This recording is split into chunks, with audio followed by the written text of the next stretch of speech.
Hello and welcome to Willow Talk. Adam Peacock with Brad Haddin in the studio. How are you, Hads? It's good to be back. Where you been? You had a week off. Oh, I didn't have a week off. Yeah. I had to have some tests done On what? on my heart. Ooh. So I've got a bicuspid valve. A what? A bicuspid valve. So I've got to go in for heart surgery, I think mid-September, to get my valve replaced. I've had it for... Zipper job?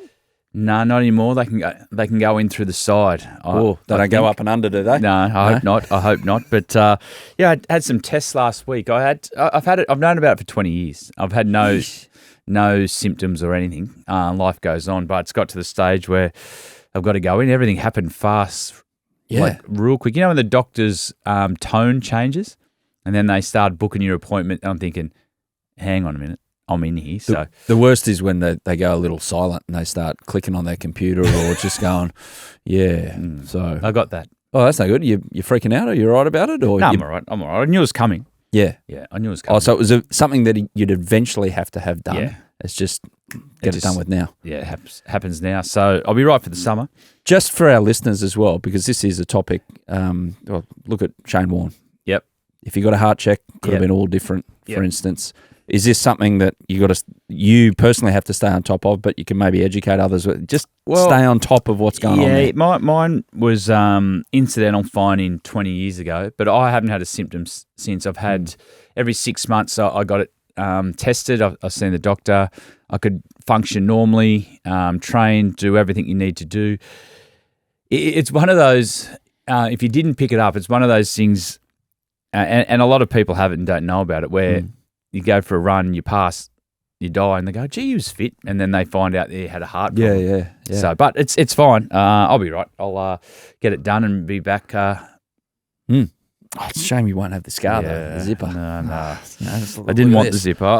I think with technology now, they can go in the side. I might have to, in worst case, get a little zipper, but I think they can do it through the side. We'll have to come in and can we do it? Can we do an episode with you in ICU? Or maybe, that'll be maybe great. wait until you get upstairs into your own room. Wait till I get out of ICU, then I'll be good. Okay, cool. We'll come and visit. We'll come and visit and do a Willow Talk. Yeah, I'm happy to do a show. No, it is a reminder though. Yeah, it is. A reminder. Stay on top of it. Obviously over summer they do a big thing at the MCG test with Warnie. Get your heart checks and everything, but get ahead of it. Yeah, ladies and gentlemen, get ahead of it. Go and check it and do the CALS test, which is the first step. And anyway, let's get into some cricket chat because it's the first podcast of spring, which means summer's just around the corner. Oh, good. There's no cricket on at the moment. This is weird. Everyone's preparing. Everyone's doing their pre-season, and we've got a big week ahead, actually. Willow Talk. We're going up to they do a big content day, Cricket Australia, so all the players. Who do you want? Well, who are you looking forward to? We've got our list, and you get, I think we've got about 12 or 14 players to interview. And one of those players, the good people at Cricket Australia, I think I mentioned this last week, they've organised us an exclusive for 40 minutes with A. Healy, so the women's cricket team. Oh, they're on. Well done, media team. No. What are you going to talk about? Sam Constas is on our list. That's good. Sammy. Yeah, he's a bit of a personality. Yeah. See where he's at with his game. I just wonder if he's going to wear a shirt. He's just come in rig out like he was in the Windies.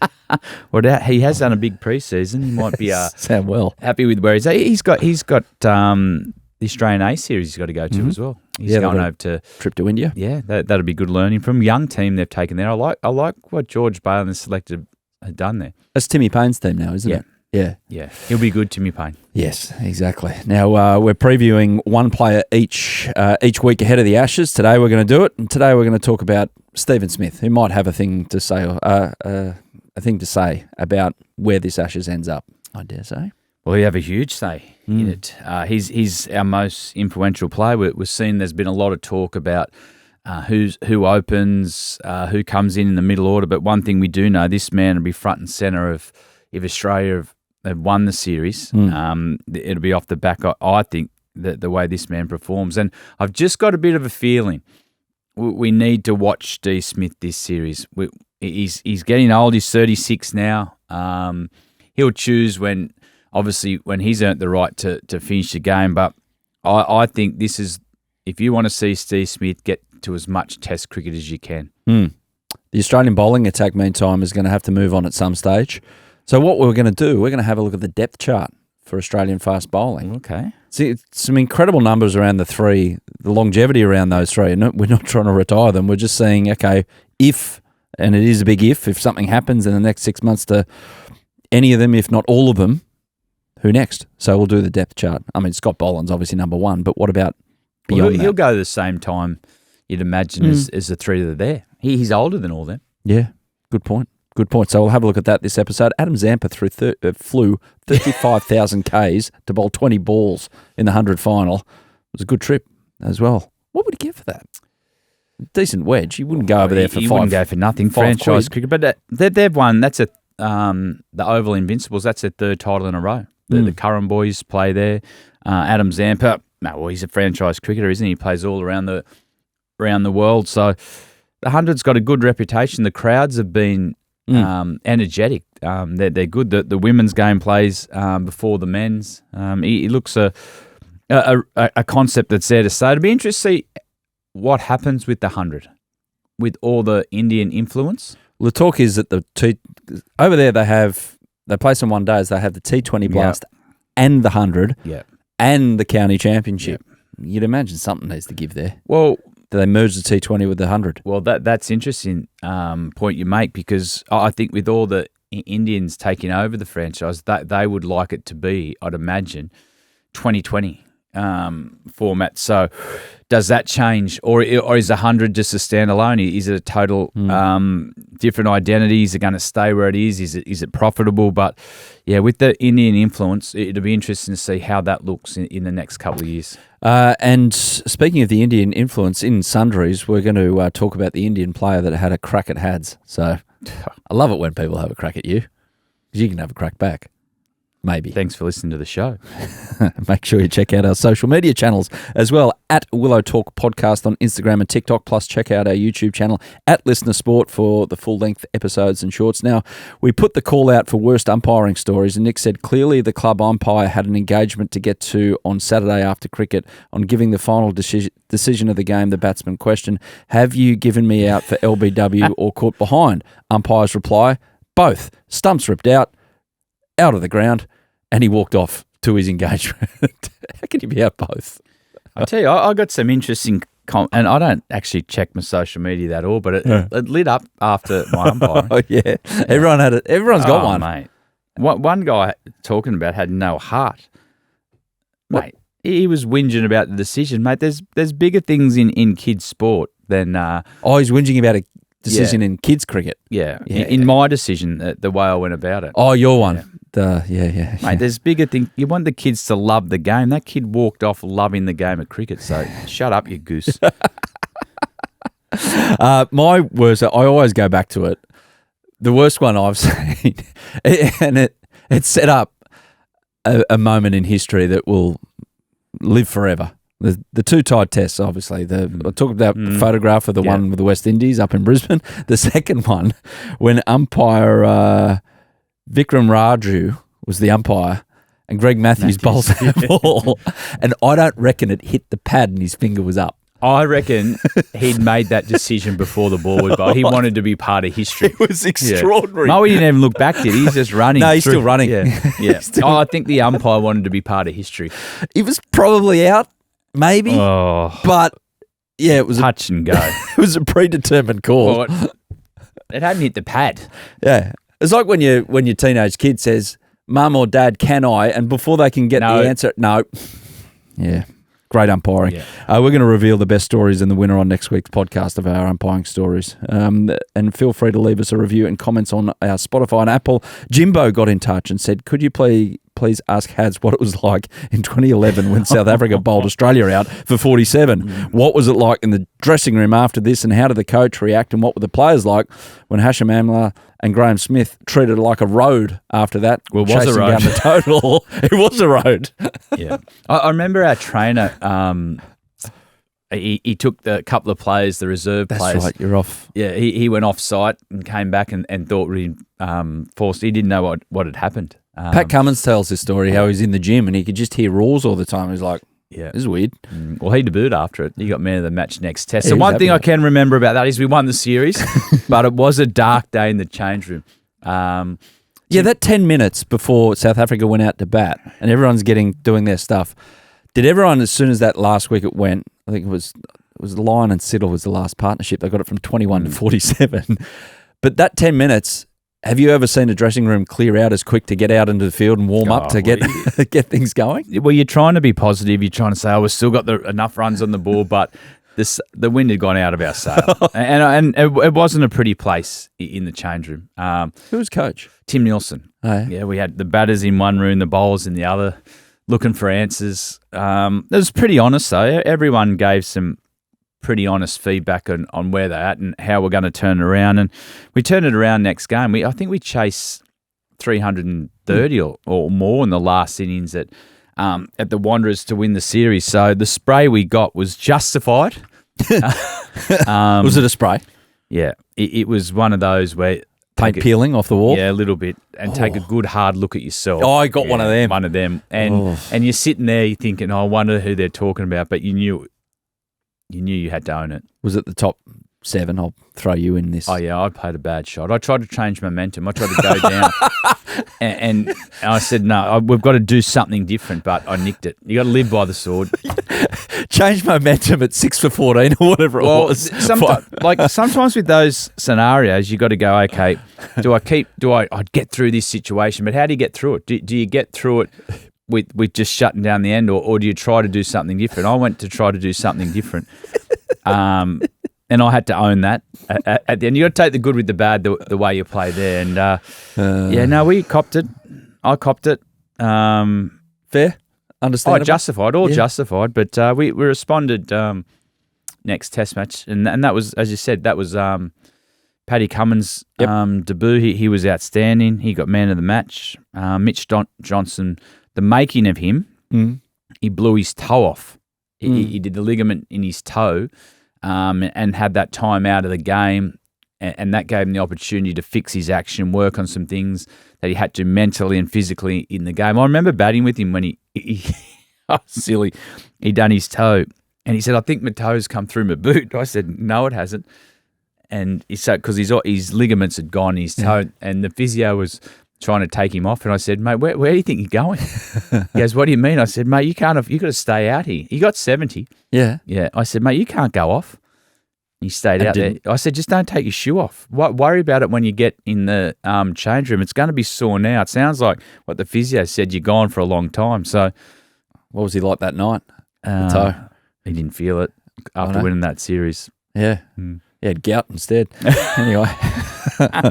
He felt it the next day on the flight home. Let's get into our chat about our player in focus for the Ashes series ahead. One a week on Willow Talk.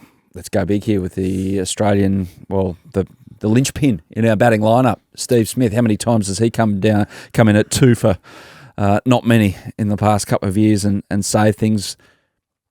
What kind of Ashes series can we expect from Stephen Smith? Well, Steve Smith is one of our best of all time. There's no doubt with that. He's dominated this form of the game for better than a decade now. What I like about Steve Smith, and going right back to the start of his career, he's done things his way. Where he first got picked in Test cricket, obviously, as a leg spinner that bats at number 8, and everyone said, we've got to find another Warnie. Steve Smith's the one. But he was strong enough when everyone was pushing him to say, no, you got to bowl more, you got to do this. And he was the one, and to his credit, no, I'm a batsman. I'll go away and I'll prove that. He went away, dominated grade cricket. He took the piss out of Shield cricket. Did you see it when he came through? Yeah. What kind of hands he had? Well, what I seen when he came through, and I don't think he gets enough credit for it, is how mentally strong he was to do things his way. His technique wasn't the norm. No. But he certainly knew how to use it. And we've seen over time how effective it is. And he was mentally strong enough to say to everyone at a young age, no, I'm okay. If you're going to view me as a bowler, all-rounder, whatever you want, I'm a batsman, and watch. And this is what we've seen, 10,000 test runs. The other thing, and this will be an interesting, can the test summer be decided on Smith v Root? They're both at number 4. They're both huge wickets. And whoever performs best out of those two could hold the casting vote on where this series is at. I've just loved the way he's gone about it. I love the way and I'll say it again, that he's done things his own way. And there's been times people have questioned his technique, but he hasn't. He's stayed rock solid to it. He's got good people around him. He's got a test average of 56, 36, 3600s. Let's hope that's 39 by the end of the Ashes. 40. Oh, Let's go for 40. 40 would be great. But I would also encourage people to get out and watch him.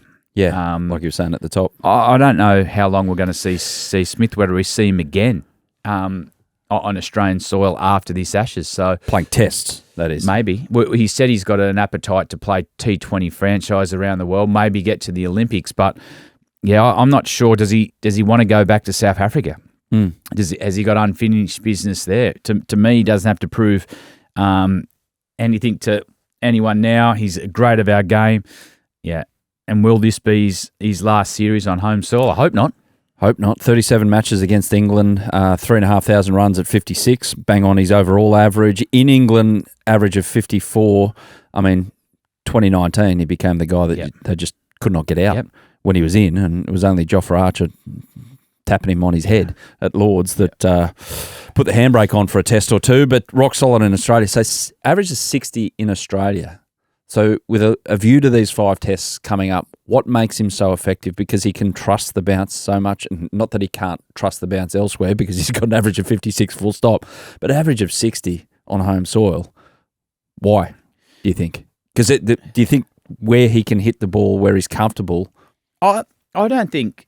You've got to play your home conditions as well as any batsman, but Steve Smith's one of those batters who's a great problem solver. We talk about all the time how we can change technique, which is rare. You don't see. I haven't seen anyone like that I've played with able to change their technique mid innings to see what's going on, suit what's going on in the match. So I just think that's his biggest strength. That he can problem solve. He does a lot of analytics, knowing what the opposition's going to bowl to him. So he's conquered all conditions, and that's, to me, what makes him such a great.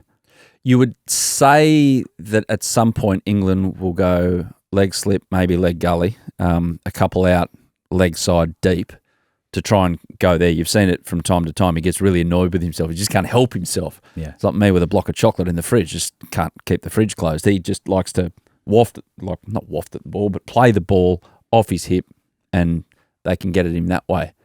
You say he's such a great problem solver. Would you imagine that Steve Smith would be working on that in the lead up to the Ashes? He would have gone through and examined everything England have thrown at him and other quality test attacks over the last 24 months, and he'll be ready. He'll train accordingly. He'll hit a million balls in the nets to get himself right for those scenarios. So I expect an enormous summer from Steve Smith. There's some really, really good signs in Sri Lanka, the way he played it, even in the West Indies on difficult surface. When he came out to bat, the game looked different. And that's what great players do. They have more time than anyone else. They make tough situations look easy. So I just think this could be one of his greatest moments. Who's the poor bastard who has to just front up with the wanger the whole time? Stephen wants to hit 500 balls. When I was on staff, he can get superstitious about his preparation. And the start of the summer, I threw balls to him before day one of a test, and he got 100. So every morning he looked for me. Oh no! And there's another, and it had to be the same wanger. Throw, because I could. Still you could throw. Yeah, and there was another How's time. Your shoulder. Yeah, it was fine. We had 2019 World Cup. We were preparing for that, and we took him out the back. We're at Hampshire. There was a trial game going on. He needed an extra hit, and I was with our spin consultant, Sri, and he'd spent a lot of time because he was left arm throwing to Steve Smith as well. And we'd thrown for about 40 minutes, and Smitty said, last 3, and he looked at me dead face and said, do not get him out. And I went, what? So he got nervous in the last 3 balls he had to throw not to get him out. And I thought, anyway, we got him out. And he looked at me and he was in disgust, like I've taken his child's last chocolate biscuit. He said, we're in trouble now. And he goes, I'll just go for a little bit longer. We did another 40 minutes. Oh. So, yeah, it was. He knows his routine. I think this could be his finest moment this Ashes series. That's the sort of feeling I've got with Steve Smith at the moment. Okay. I'll hold you to that. Yeah. Superstitious? Much? He might call you back to mate, do the last day. If he gets 400s, I'll throw him balls every day. Fair enough. Yeah, like, in all seriousness, you think that the end could be 9, and we don't want to retire the bloke, but when can you see him say SCG before the SCG? It's a perfect farewell. Oh. Or does it have to go well for Australia for Steve Smith to be in that frame of mind? Or, sorry, last one, is he that kind of different guy that he'll just get to march and go, oh, by the way, I'm not going to play test matches anymore? Yeah, I think his retirement will shock everyone. Yeah. I do. I think one day we'll just wake up and he said, I've had enough. He's done everything in the game. He's been very public about wanting to chase the Olympic dream. And maybe that's what he wants to do. He's played over 100 tests, 10,000. What else does he have to tick off? As I said, I think this could be his finest moment. And then let's wait and see. In other Ashes news, Josh Hazlewood said last week he's keen to keep himself in action for the White and Red Ball series coming up, and he labelled the English batting lineup as unbelievable and the best English batting lineup he's ever seen in his career. He's a nice guy, isn't he? Yeah. Hoffenhauser. Yeah, it's just Hoff. He's not trying to murky the water. He's not doing a McGrath here, is he? Nah. He's just been a nice guy. Nah, he's just saying, you know what? I'm not giving them anything. Yeah. I've been around the game long enough. He's just playing a straight bat there, Josh Hazlewood. How would you play those big three, and we'll get to the big three bowling stocks and the depth chart in a moment. What would you say about what they need to do in the India White Ball series? I think it's 3 one-days, 5 T20s. Yeah. And Shield cricket before we get to Perth. Yeah. Late November. Well, looking at the 3 fast bowlers, their preparation with those 3 have always been spot on. They know exactly what they need. It'll be totally different for all 3. Yeah. Like Hazlewood, to me, is someone that gets his rhythm by bowling a lot. And gets the intensity of matches. That's what he needs, and I'd imagine he'd like to play more Shield cricket. Camo, we've seen in the past, be able to get the intensity and load he's needed in one-day cricket, not need to play as much Shield cricket leading in. That I think they'll all play a game. I think of Shield. Yeah. Yep. Some might play more. It's a real fine line, but imagine if they played all 3. Geez, you're unlucky if the opposition. Oh, well, New South Wales are on top. No, if they played all 3 in one game.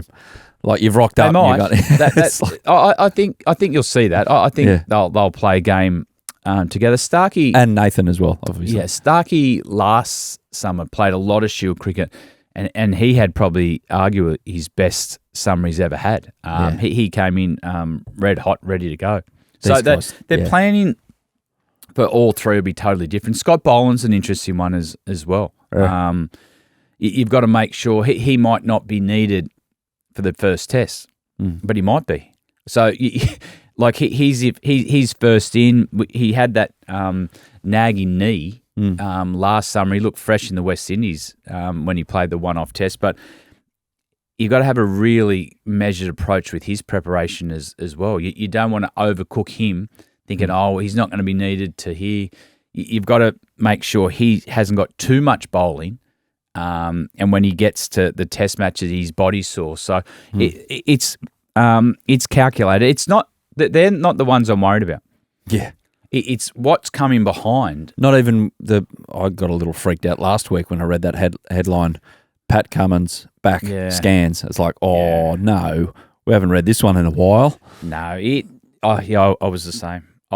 First thing you see when you see the headline is, no. But then you see the word precaution about 8 times in the article, and you go, okay, maybe it's just mate. He's got a long time left. He's managed his injuries. It's quite incredible. Yeah, since the 6 year. Since he became the most professional uni student of all time for 6 years between 2011 and 2017, and then barely missed anything since. Yeah. Touch wood. Absolutely. Mate, let's just hope it is. Mate, they all have to get scans just to check where things are at. So let's just hope that's not too serious. Like you did with your heart. Hey? Stay on top of it. Exactly. Well, I'm out of the Ashes. Yeah. Just say a bit about my character that I'm more worried about Pat's back than your heart. No, the Ashes, mate, if you lose the Ashes, no one likes you. You don't want to lose the Ashes at home. It's just I trust your heart surgeon, so he knows exactly what he's doing. So do I. He's all good. The Australian fast bowling stocks, the depth thereof. So just a couple of stats to get us rolling here. Cummins, Stark, Hazelwood, all in the top 9 wicket takers in Australian Test cricket history. 1,006 wickets combined. Yep. You add Nathan Lyon in there, it's 1,568 Test wickets combined. We haven't had a fast bowler debut since 2021. That was Scott Boland.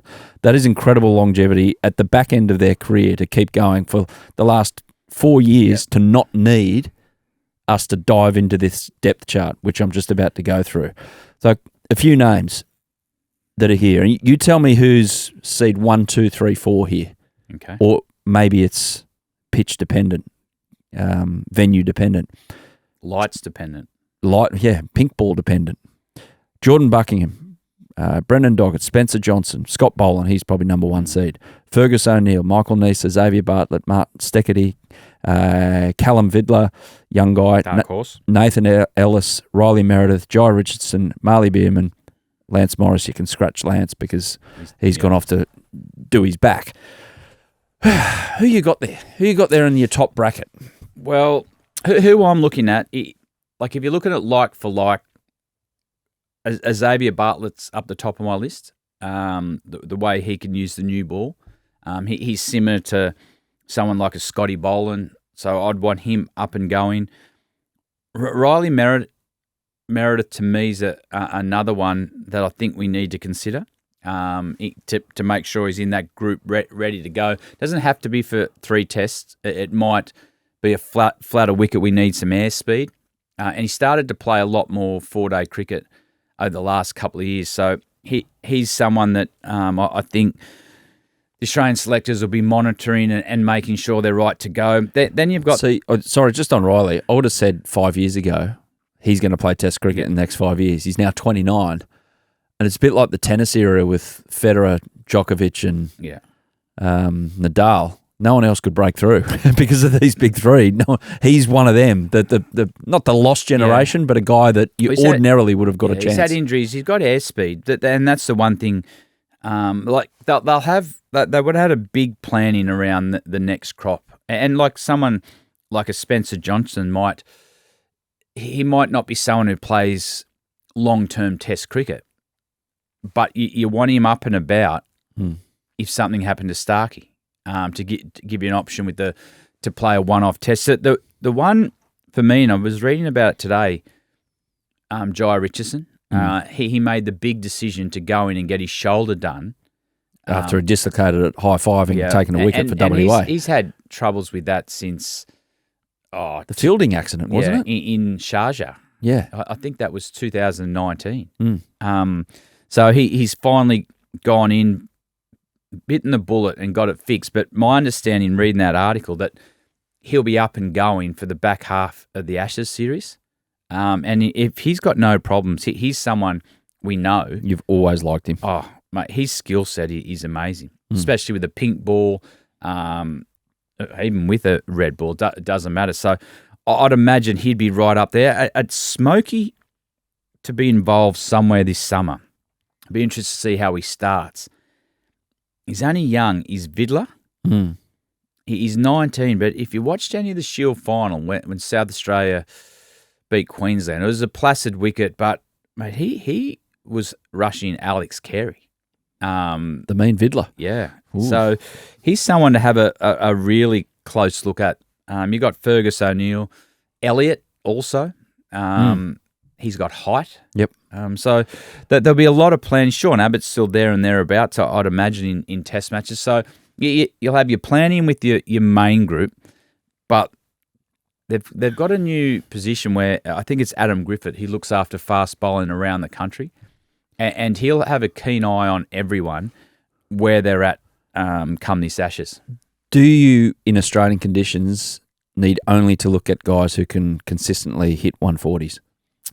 Well, or is that harsh on the guys? No, you don't. You need guys that complement the other bowlers in the attack. The big one to come out for the summer is Cameron Green, because he can bowl some aggressive overs. They might only be 8 to 10, but you can use him to come and hit halfway down the wicket, intimidate the opposition, and then those overs then don't have to be bowled by Cummins or Hazelwood. So he's a really important cog, and so is Webster as well. So Perth, give us a 1, 2, 3, if like as backup for the 3.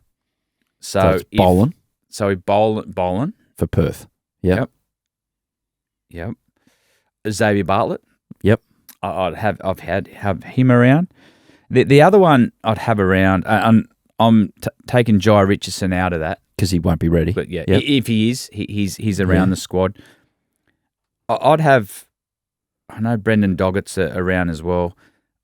I'd have Spencer Johnson ready. Okay. If they can get enough cricket into him. Yeah. And he's got an appetite to play 4-day cricket just in case something happens to Starkey. Yeah, it's a really unusual situation because ordinarily you'd have like one of these 3 would have been, have to sit on the sidelines for 6 months in the last 5 years, but they haven't because the only guys out of this entire list that have played Test cricket, Scott Boland 14 Tests, Michael Neser 2 Tests. Everyone forgets about poor Michael Neser. He'll be around. And he can bat too. And Jai Richardson 3 Tests. The rest of them haven't got a crack yet. And let's hope they don't get a crack. With all due respect to them. Just after the Ashes. They're wonderful people, but the big 3. Anyway, that's our depth chart for the fast bowling stocks for Australia. Drinks break. Back in a moment with Sundries. Sundries Hads, Adam Zampa. What's the longest you've travelled for a quick payday? Just went to the West Indies recently, actually. I think it took you 8 days to get home. Yeah. Mate, Adam Zampa, well done. 1 for 21 off his 20 balls in the 100 final. 1 off game final. They get it done. Oval Invincibles, like we mentioned. And shows how important that competition is. The Invincibles have won 3 in a row. Adam Zampa, he came in to replace Rashid Khan. Quick trip over. He only had to bowl, 20 balls, mate, decision justified. Yeah, exactly. He's got no cricket now to the Indian one day, so he's got a month off to recover. He might be playing franchise cricket, but he's on our list for the content day later in the week. Yeah, you can ask him. He'll give you a bit of colour, Zams. But mate, good. This is a modern day game. This is franchise cricket. Guys finish Test matches, go straight into 2020, and in franchise cricket, you finish one franchise, go straight like. The American one finish, you go straight to the West Indies. This is just the modern game. Is it different to what we're used to with recovery? Mate, who cares? You've got to play in a final. It's a good position to be in if you're Adam Zampa and you've copped the call. It's Tom Moody, wasn't it? Tom Moody's coach. So, Zamps, Mood's here. How you going? What are you doing on the weekend? Oh, just hanging out. I'm like maybe a back fence up I've got to put up in my farm here in Bangalore. Mate, can you get over to London? We need you to play a game. Oh, okay. So the 2 questions you ask is... How much? How much? Yeah. And what part of the plane am I sitting on? Yeah. In? And I can't imagine he would have lost out of either of those 2. No. The other thing is also, Adam Zampa's been part of this Surrey group for some time. Yeah. He's played a lot of cricket with a lot of these guys there, and it's an important tournament now. And the other thing, it's good for his stocks to be able to go over and win another final. Speaking of finals, Phoebe Litchfield. Gun. Player of the series for the women's 100, 292 runs. She's only 22 years of age. Like, you imagine where she's going to be in 15 years' time. I told you where she's going to be. Yeah, right up the top. The Northern Superchargers defeated the Southern Brave by 7 wickets in that. Phoebe and Annabelle Sutherland contributed 26 and 28 in the successful run chase. So, well done to... and she too is on our content list to chat to later I in the week. watched Phoebe play in a game in the 100 where she got 50. And it looked like the bowlers bowl well. They actually bowl really well to her. But she controlled the whole momentum of the game. She was able to hit over cover, straight down the ground, cut. Then all of a sudden, she's got all the trick shots as well, but she can stand and a bit like Kevin Pietersen did and hit sixes in front of square with the reverse. Yeah, it was a clinic in modern day batting. I told my older boy who plays cricket, I said, go and watch Phoebe bat, the way she manipulated that game. Outstanding. Now, last week we put a video of us discussing Shreyas Iyer up on our socials, missing out on the he's not in. Indian Asian Cup squad. Well, one person can. The great Sunil Gavaskar, he came out and said in his column, I'm not sure why foreign people are weighing in on this. It's strictly none of their business. They should concentrate on their own country's cricket. AB de Villiers was also vocal about Shreyas missing out. Thoughts on this? We tried to get Sonny on the pod, but he came back with some excuse about doing a charity walk in America, raising money for children's heart surgeries. We can't really knock him from that. That was being facetious there, people in India, if you're listening. I'm saying full credit to the man for going over there. But no, in all seriousness, he's had a pop at you, so you can have a pop back. That's fair enough. Look, I'm glad he's listening to the show. Yeah. We're going... Friend of the show. Mate, friend of the show. We're going worldwide, but... Mate, our job's to give opinion on what's topical in world cricket. That's what we do. We coached him in the IPL. Yeah, it's not as if you plucked an opinion out of your ass here. You are across what is going on in India cricket. You spend 3 months of the months of the year there watching all their talent. What's going across in Indian cricket, but I was across in where Iyer's game was at, and I stand by it. Yeah, I was shocked. That he wasn't in there, because the reason I'm saying that, and I'm not saying the other players shouldn't be there, is just the way he handled our group. Yeah. He was a great leader. The way he played under pressure and led from the front. Yeah, that obviously going well with players like him on the sideline. Yes. Anyway, well, what we think of that is... him being left out is stupid, stupid, stupid, to quote the great Sunil Gavaskar. Good luck with the walkover in America, Sonny. Last week, Kevin Pietersen put on Twitter saying he still believes that sixes over 100 metres should be worth 12 runs. Tim David would agree, I'd say. Well, Tim David gets some really quick hundreds. The problem with that is... that can do it. You don't have the technology at every game to say that went that far. Yeah. However... at ICC events, you do. Yeah. Well, maybe 10 for 100. Well, we've seen in different, the Mercantile Mutual years ago had the sign. Bring back the sign, Cricket Australia. Yeah. If you hit that, you get a certain amount of money. I'm not getting Mercantile Mutual even in business anymore. Do they go tits up at the end of the 90s? Too many people hit the sign. It's something. You could use it in different tournaments to add, especially a tournament like the 100. And there's not many players in the world that can hit the ball 100 metres. And it actually might throw different selection curveballs as well, especially in a tournament like the 100. If you do have a player in there that can hit the ball 100 metres, the way you use him would be fascinating in the dugout. You'd be waiting for a matchup. And we've started to see it lately. Tim David did it in the West Indies, where he knocked back a single early in the over for a matchup to take the off-spinner on. We've seen Cameron Green do it also in the recent one-day series when he got the 100, knocked back a single of the left-arm spinner. Said, no, this is my over. And he hit 3 sixes. So the devil's number, 666. It would make tactically wise, it'd be a bit of excitement, make captains and coaches have to think. Selection, especially in a tournament like 100, could you have just that one power player who may only have to bat 5 balls to change the course of a game if he hits 3 over 100. So it's got merit. Bring it in the Big Bash. We can do it in the Big Bash. They've got the technology as part of the TV coverage to do that for all the games. So, by the way, Mercantile Mutual was... ominous here, was an Australian insurance company established in 1878 and lasted until 2001. It says here on AI, because a series of state cricketers decided to take the guts out of their financial balance sheet by hitting the sign. No, it doesn't say that. They were merged with the sign. ING. I know you did. You've told that story many times. Bought me my first car. What kind of car was it? Honda Civic, black one with fast wheels. They're now part of ING Australia. So if you're listening, ING Australia, get your act together and get the sign back up, please, for the Dean Jones Cup. Anyway, where were we? A Baggy Green worn by Donald Bradman during the 1946 Ashes has sold for $438,000. She whiz. $438,000 and bought by the National Museum of Australia.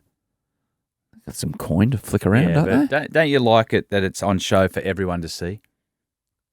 Is yours on eBay? Ever been on eBay? Mine's where is it? In the pride of my office. Is it? Right next to it'd be the only. I've got my baggy green, my baggy blue there, and I've got a signed bat from Bradman. That's the only thing. Because you get one, you get the other. Yeah. They both used to come together. Not anymore. Not a true word spoken. Oh, yeah. That's changed. There's not a true word spoken in sport. Is there any chance you could bring the damn thing in and give us a look? Yeah. Yeah. Yeah. It could walk in. I don't want to see it. I want to smell it. That's what I want to do. Yeah. I want to try and pick up the... It does not move. It smells like Castle Lager. Oh, no, that smells like... What do they drink in the West Indies? Carib. Yeah, I'll bring them in. Oh, dear. They're both ripped at the front. Yeah. I remember I had to get the inside fixed of my baggy blue, and they said, just fix the front. I said, don't touch it. I'll bring it in. I'll show you. Okay. It doesn't. They're worn. Well worn. Yes, I can tell. Big sweater too. That's us for this episode. Thanks, Hads. Thank you. Later in the week, special episode later in the week, we're going to get Hads to name his best ever Test 11 that he's played with. Played with? Yes. Because it's a different week this week. We've got the content day. We'll have those interviews later, especially when you're in recovery. We won't come into ICU and do an episode. We'll give you a couple of days off. And later in the week, we've got our second half of Ask Heels as well, which we recorded last week. Heels is away this week, so we pre-recorded something with Ask Heels. How was that? Great questions. Some good questions. Was she a good sport? Mostly. Yeah. So you didn't fire up? No. She saved that for the golf course. When she was hitting some bad Did you ones. beat her the other day? Yes. Did you? Yes. She won't talk to you. No. Anyway, that's why she's not here this week. Yeah. Anyway, back later in the week with Hads' Best 11 special and plenty more. Thanks for listening. Yeah, thanks for watching the Willow Talk podcast on YouTube. Don't forget to hit the subscribe button so you don't have to miss an episode wherever you are. And while you're at it, check out these videos up here. They're mostly good.